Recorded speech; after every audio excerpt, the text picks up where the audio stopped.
Tonight on Reporting Scotland, we hear from Scots caught up in the Myanmar earthquake, which has killed more than 140 people. Tremors from the earthquake were felt in neighbouring countries, including Thailand, where Angela and her husband were staying on holiday.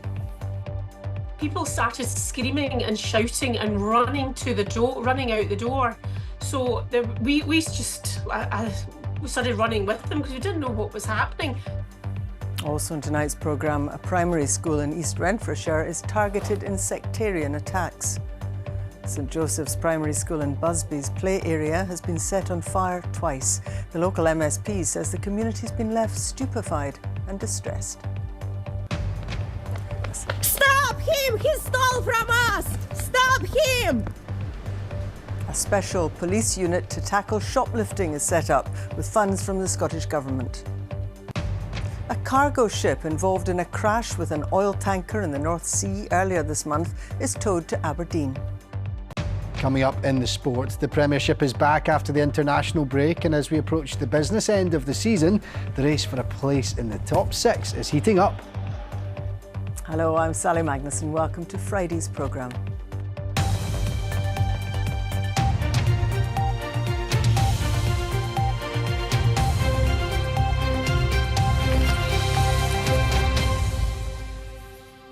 At least 144 people died and hundreds were injured as a huge earthquake hit southeastern Asia.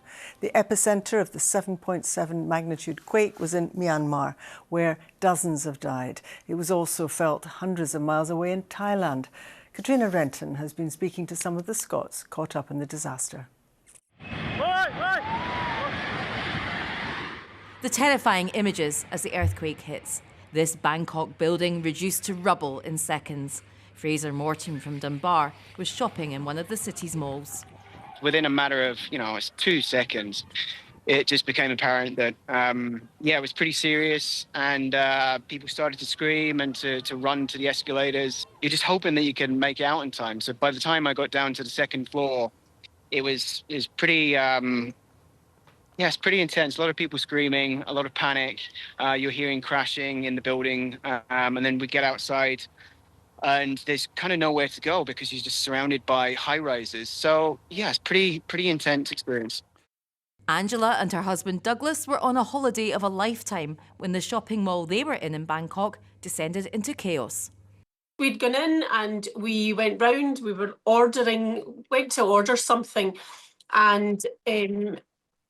placed our order, just standing there, and I thought, I feel quite dizzy, and I put my hand on the counter, and I looked to my husband, and then he just said, I think I'm not feeling well, and so we both just felt unwell, but we didn't realise that was the tremor. And then people started screaming and shouting and running out the door, so we started running with them because we didn't know what was happening. Alex, who is originally from Inverness, has lived in Bangkok for 6 months. I was hanging around just outside my condo building here, and I just noticed something up with the pool. And then after that, I noticed like some kind of vertigo effects. Like I felt a little bit like dizzy. So I thought, something's up with me. Like I need to take a seat. I noticed the building next door, there was some water, like a lot of water falling from the pool. So that's when I know like it's an earthquake, My first concern was in case anyone's in the pool, like I thought maybe this could be really dangerous. We're all standing outside, 100 people filming this dramatic scene in the other condo.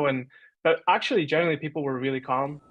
Thankfully, those we have spoken to are safe, while the search continues for the people caught up in the aftermath. Katrina Renton, Reporting Scotland. A primary school has been targeted in a number of sectarian attacks.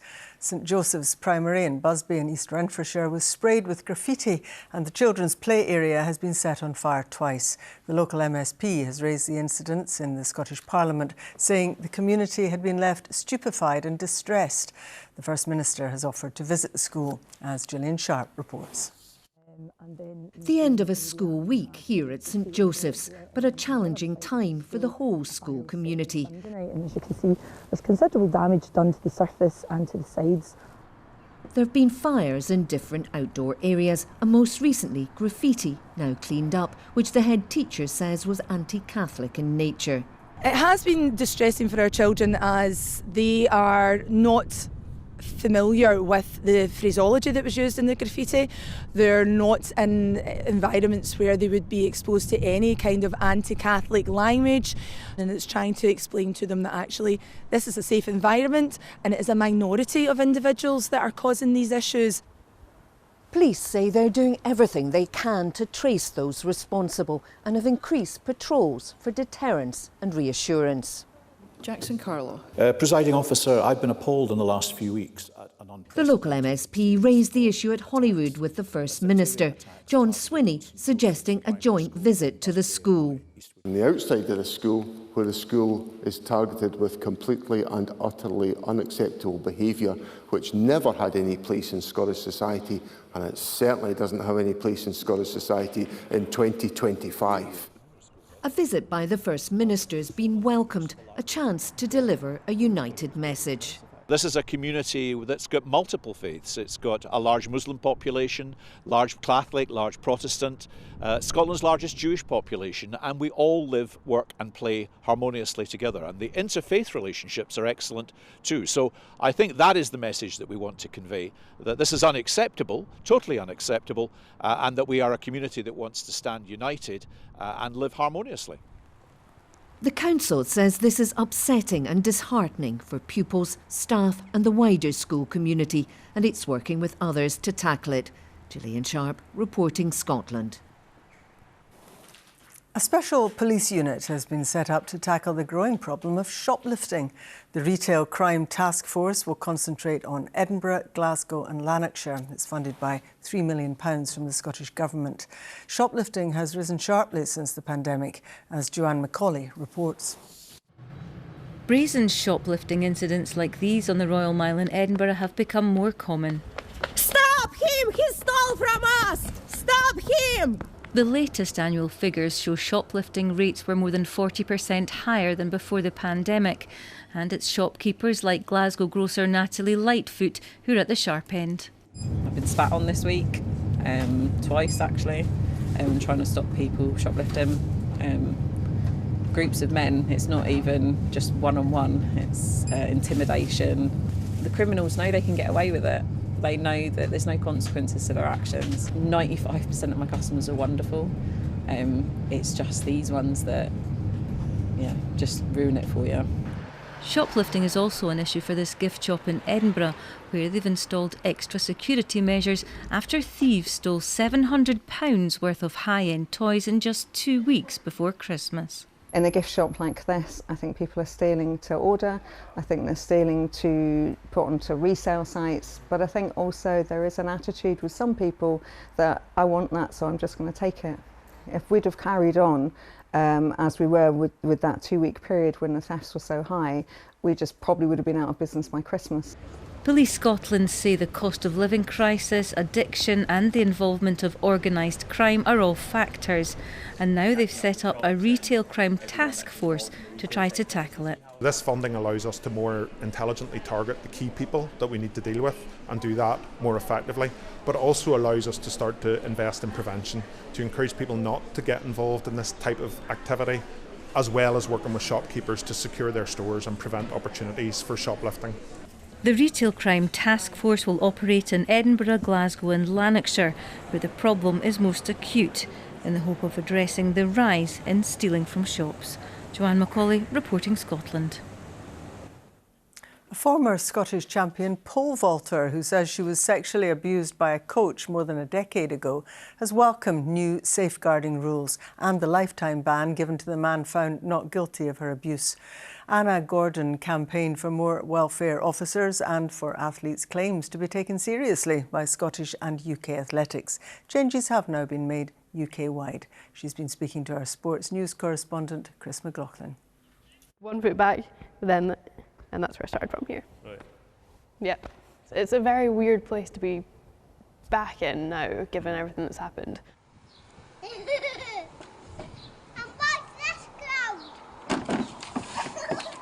It was a childminder initially who said, like, you know, I'm sorry, we need to do something with this child. Like, she needs to go into, you know, tumble tots or something. So that was it. I think from 2 or 3 years old, I was always jumping about and yeah, never sleeping, always on the go. So pole vaulting seemed like a good fit. Anna Gordon entered the world of athletics as a teenager. She was dedicated, successful and happy. But in 2013, she made a sexual abuse claim against a coach to Scottish athletics and the police. It was a big thing to rock the boat in any respect, and so when I did rock the boat, that then resulted in quite a lot of fallout.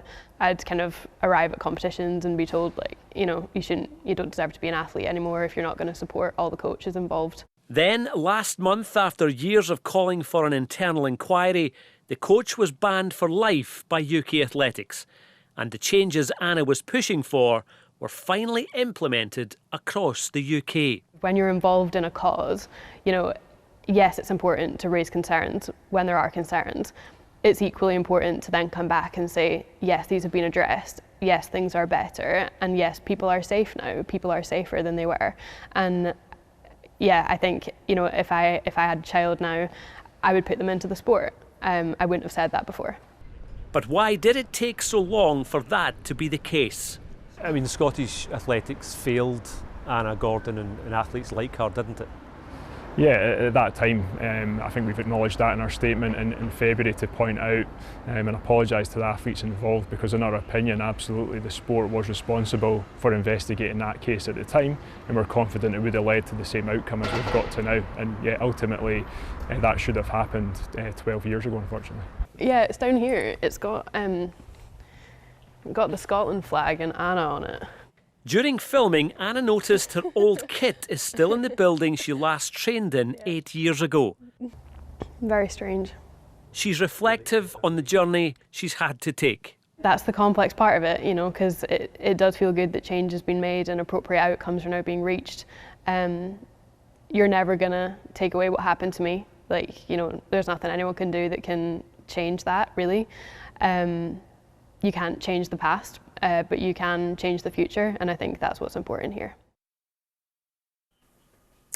A cargo ship involved in a crash with an oil tanker in the North Sea has been towed to Aberdeen. The Portuguese-flagged Solong collided earlier this month with the US-registered Stena Immaculate off East Yorkshire. Our reporter Ben Phillip has more.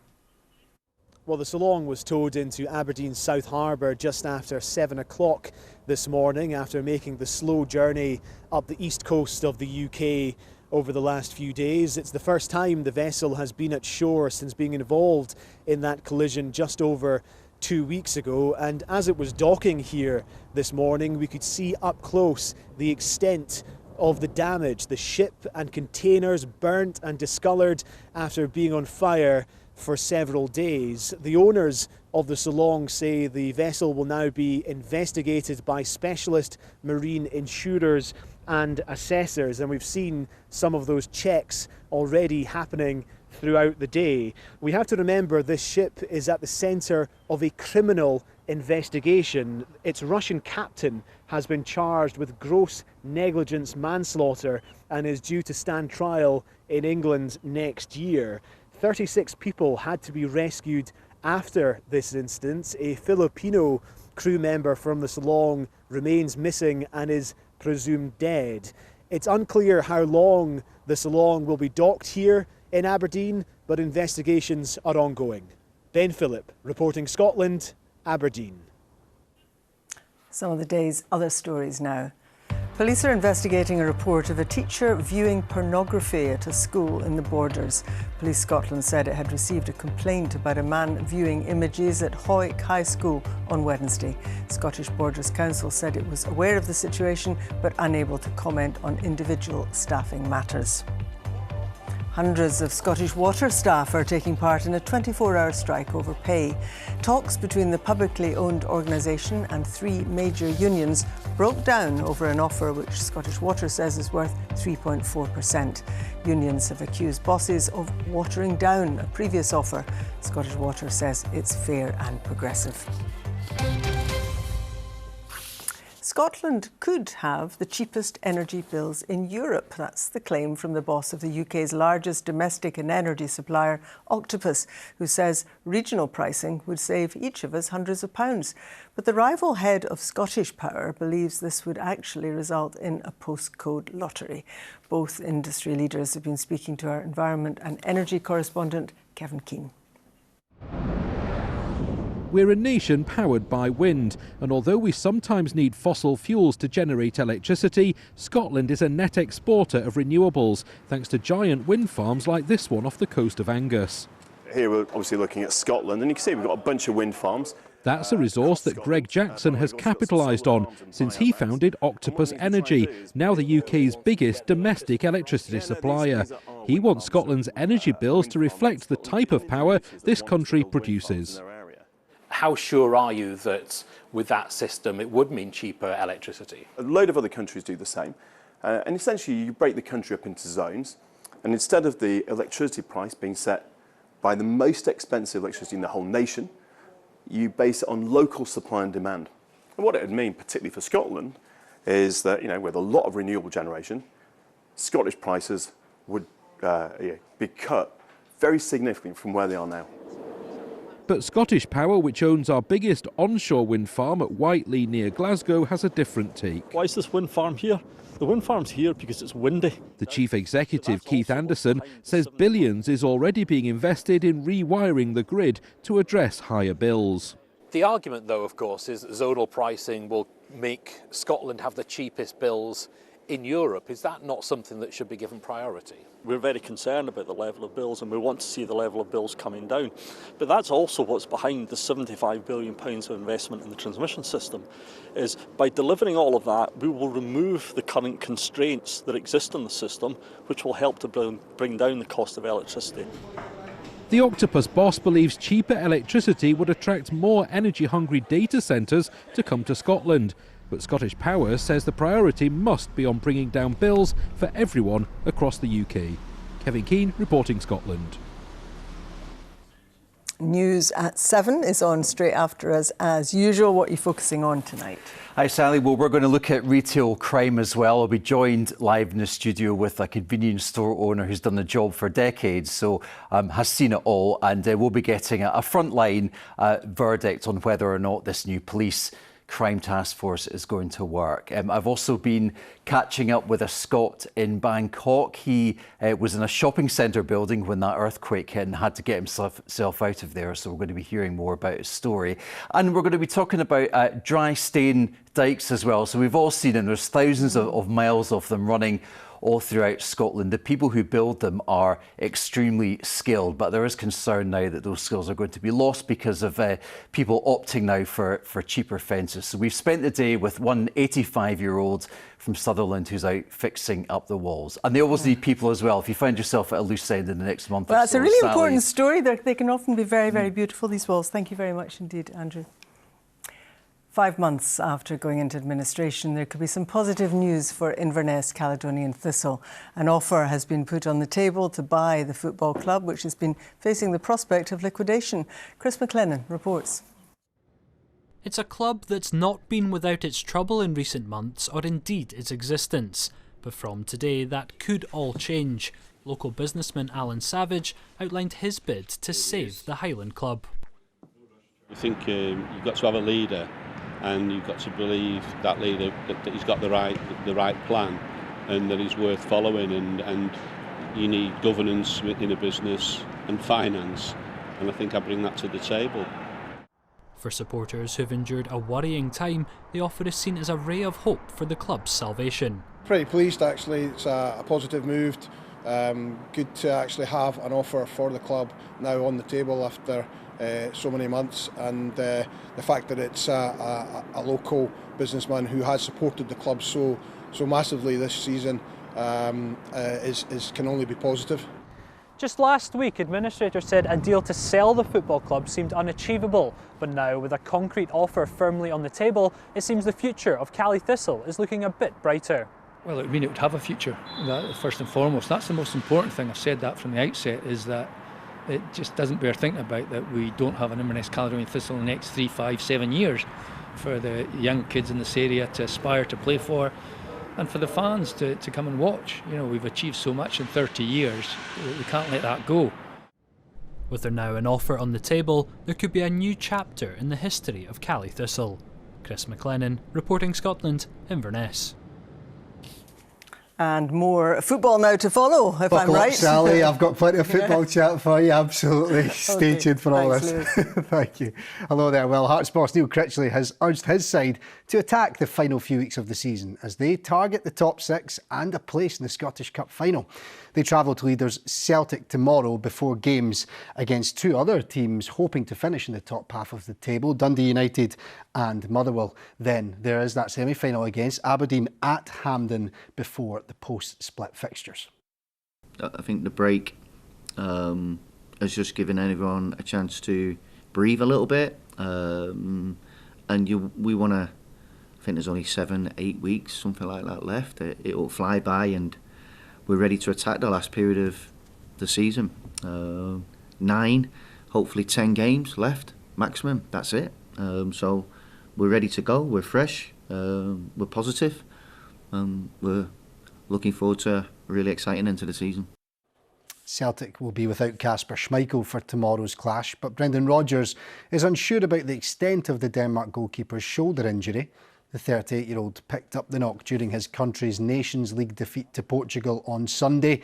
He'll be replaced by Finnish keeper Vajami Sinisalo, who will make just his second appearance for the club.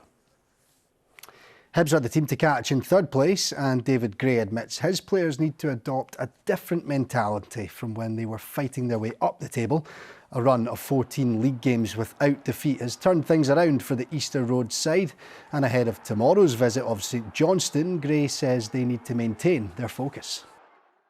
There's so much to play for this season. We're not taking our eye off the ball at all in terms of what we're trying to do.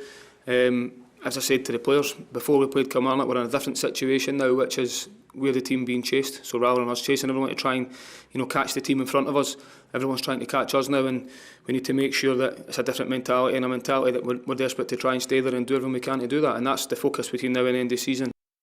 Aberdeen manager Jimmy Tilleen believes his side are in a better place now as a team and heading in the right direction at a crucial stage of the season, even though goalkeeper Dimitar Mitov has sustained the shoulder injury. The Dons host Motherwell tomorrow at what would be a sold-out Pittodrie for a crucial match in the battle to make the top six. And despite a dip in form after a fast start to the campaign, Tilleen says their targets haven't changed. We have aimed before the season to arrive to the European spots, but right now it's really tight even to top six, but our aim hasn't changed, our direction hasn't changed, so we know it's going to be difficult, but we have to be focused and believe in what we're doing and optimistic and go with all we have, but do it still game by game, not thinking about the future too much. As for Motherwell, their manager Michael Wimmer has enjoyed a good start to life with the club. They've picked up 7 points from their last 3 games and could move within 2 points of the Dons with a win tomorrow. It'll be the third meeting between the two and the second meeting at Pittodrie this season. The last time the Steelmen travelled up to the Granite City here, they narrowly lost 2-1 before exacting revenge at Fir Park in January, and Wimmer is expecting a difficult task. Looking forward to the tough game Aberdeen. This is a tough game. The table is perfect, so we have a big game, 20,000 spectators, 700 supporters from us, so it's really great to be on the pitch on Saturday. Finally to curling, and Scotland skip Bruce Mowat wants his rink to use the pain of missing out on a medal last year as they prepare to get their World Championship campaign underway. Scotland lost to Italy in the bronze medal match last time, with Mowat saying he felt embarrassed by his performance. But his rink now top the global rankings and will start as favourites when the event gets underway in Moose Jaw in Canada tomorrow. It's almost a good thing to still remember how that situation felt at the time, and to be able to now grow from it is the more important part. I obviously at the time was devastated, but through the summer and through the start of our season, and now currently ranked #1 in the world, it's definitely helped us in a strangest way to kind of describe. But yeah, understanding that that's how you felt and not wanting to feel that again is quite important for us. And just to say, Sally, you can watch the culling on the BBC Sport website, so tune into the action in Moose Jaw. In Moose Jaw, wonderful name. Thanks very much indeed. Lewis, over to you. Chris, what you got for us? Oh, some pretty beefy showers around today, Sally. They really were blustery and numerous at times, but there's some warmth on the horizon. Hey. Thank you very much indeed. Good evening to you. Yes, we've had a fair number of showers around today, and some of them really quite heavy with some hail and thunder in the mix at times too. In fact, this is the radar from earlier today. You can see those showers streaming across the country, pretty numerous, some flashes of lightning there. But in between the showers, some sunshine to be had too, although it was rather cool, wasn't it? As we head through this evening, those showers fading away, the wind's beginning to ease down. It's been a blustery old day. And overnight, temperatures around 2 to 4 Celsius in towns and cities. So generally frost-free, but across parts of the northeast, that's where it will be coldest because it's clearest here for longest. To tomorrow, and for the start of the weekend, it looks increasingly wet, but something drier for Sunday. Let's take a look, though, first of all, at Saturday.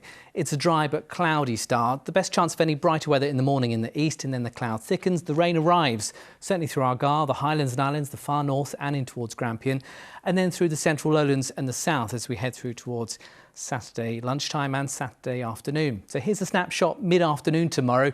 It's cloudy, it's wet, it's pretty windy. The black arrows there indicating wind gusts, a strong southwesterly, and once again a cool feel, 8 or 9 Celsius. You can see something a little bit brighter pushing in towards the far northwest coast, albeit with a number of blustery showers and gale force gusts here, and that wet weather still with us in the northern hours. But as we head into Saturday evening and Saturday night, it quietens down. It calms down. Here's why. We've got a ridge of high pressure for the second half of the weekend, so Sunday is a good bit drier, a good bit brighter, and a good bit warmer too. Initially cloudy with a few light rain showers in the north, then plenty of sunshine developing as we head through towards the afternoon. And despite the winds coming in from the north, it will be a warmer day. Temperatures by mid-afternoon up to around 12 to 14 Celsius.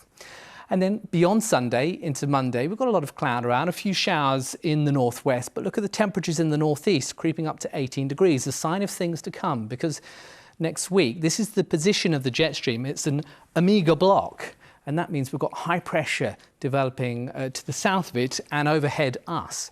That means it's dry, bright, warm. We're dragging in warm air from the near continent with air going clockwise around high pressure. So you can see that quite clearly. Tuesday, the 1st of April, but no April's Fools. Temperatures mid to high teens, in fact, a few spots, maybe 20 degrees. One last thing, this weekend, clocks go forward 1 hour. That's the forecast, Sally. Thanks very much. Not a bad forecast. Thank you very much indeed, Chris. Anne McAlpine will be here with your late news around 10:30 tonight. But until then, from everyone in the team, do enjoy your evening. Bye-bye.